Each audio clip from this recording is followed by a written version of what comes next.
shit's in the safe. Got me a spot out the way. Nigga just trying to be safe. Let's get to sports talk. Have managed to keep most of their starting lineup intact. Rashad Breeland reportedly sticking around on a one-year, $4.5 million deal. That comes from Rob Demoski of ESPN.com. They have only lost guard Stefan Wisniewski, who signed with the Steelers, and linebacker Reggie Ragland, who signed with the Lions. The other 20 starters are all back. They found a way to keep Sammy Watkins with a restructured contract.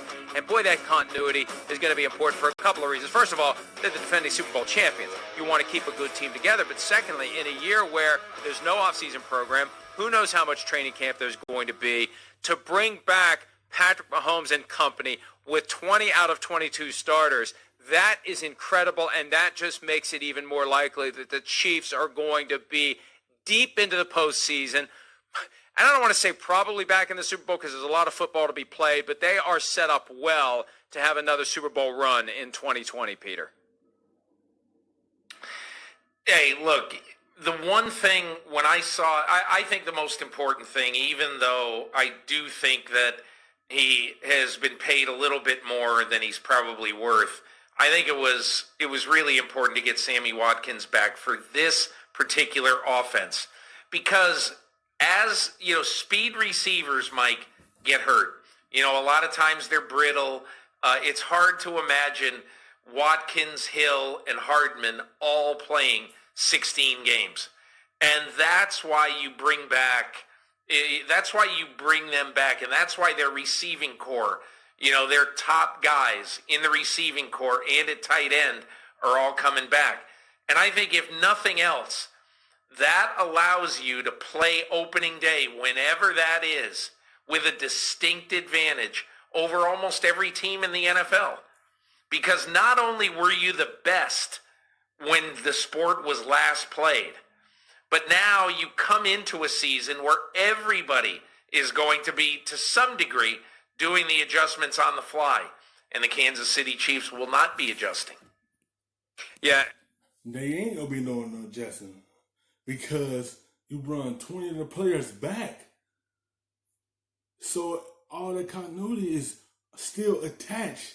You lost like 2 players, but you still have them back. So that chemistry is right there for them to go deep in the playoffs because they know what to do to get there.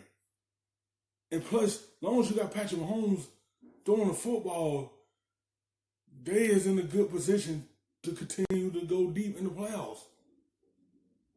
And they can repeat, but you don't know how the outcome will be due to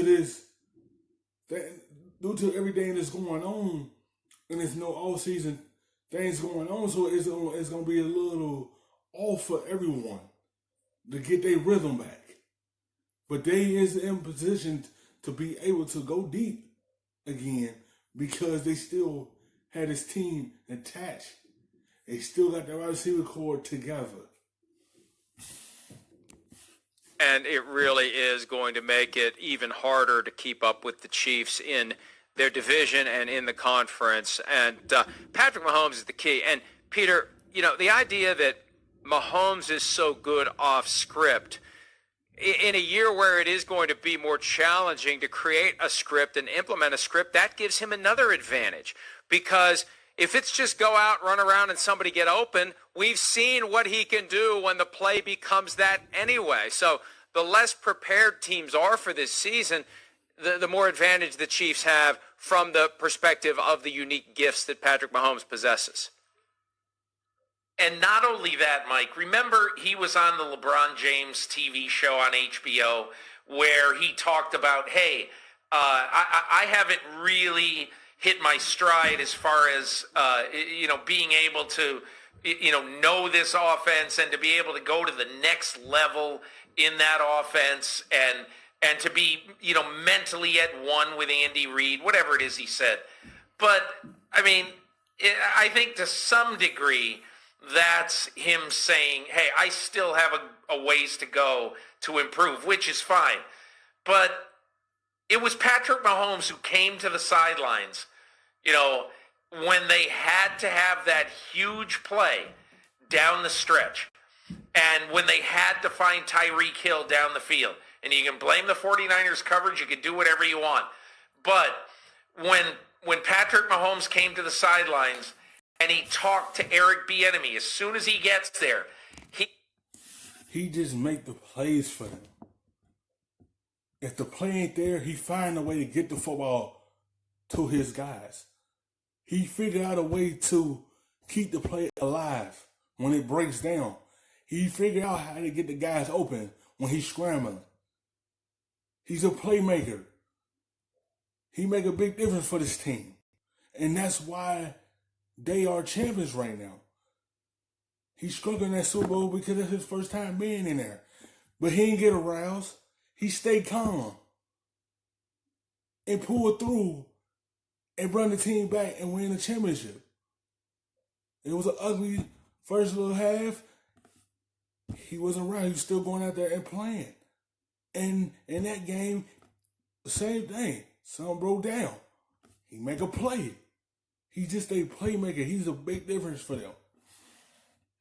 he asked if they can run the play, obviously, that they ended up running to make that play happen. And so to me, I think this is almost symphonic, what he and Andy Reid have going. Maybe it's not Andy Reid, Alex Smith to that level quite yet, but it's very, very darn close.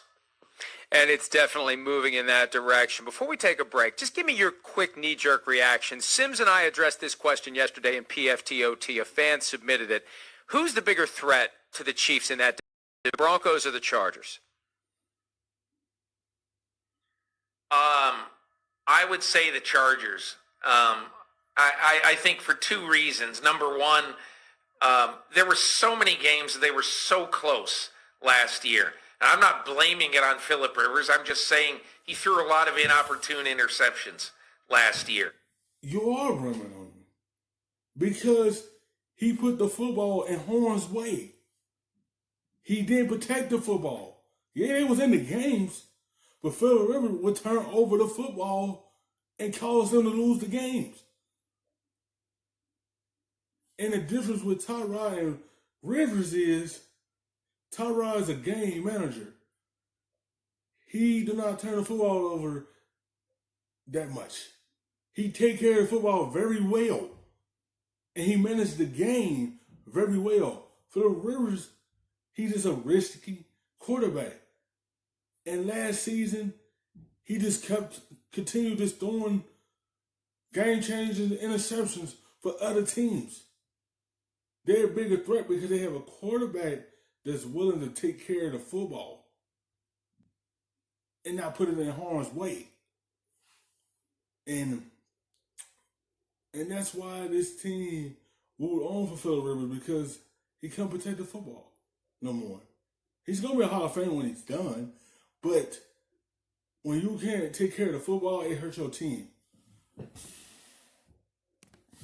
And to me, I still think, especially with that defense, the two things about that team, Derwin James for 16 games, which I assume he will be. He was a gigantic loss for the first half or more of that season.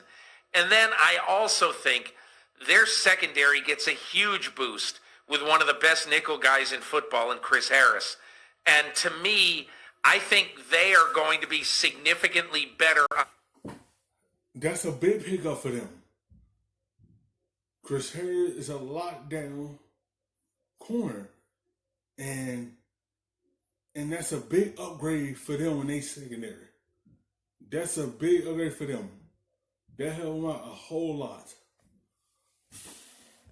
On day one, even though they've lost Phillip Rivers. I'm concerned about the quarterback position with the Broncos. I love what Drew Lock did late in the season, and I think the sky is the limit for him.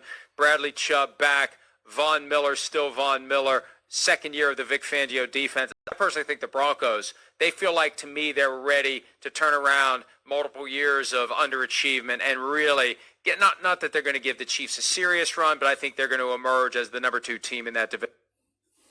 Hi, I'm Mike Tirico, and thanks for watching. Make sure. For the look back of the rub, nigga, I gotta be safe.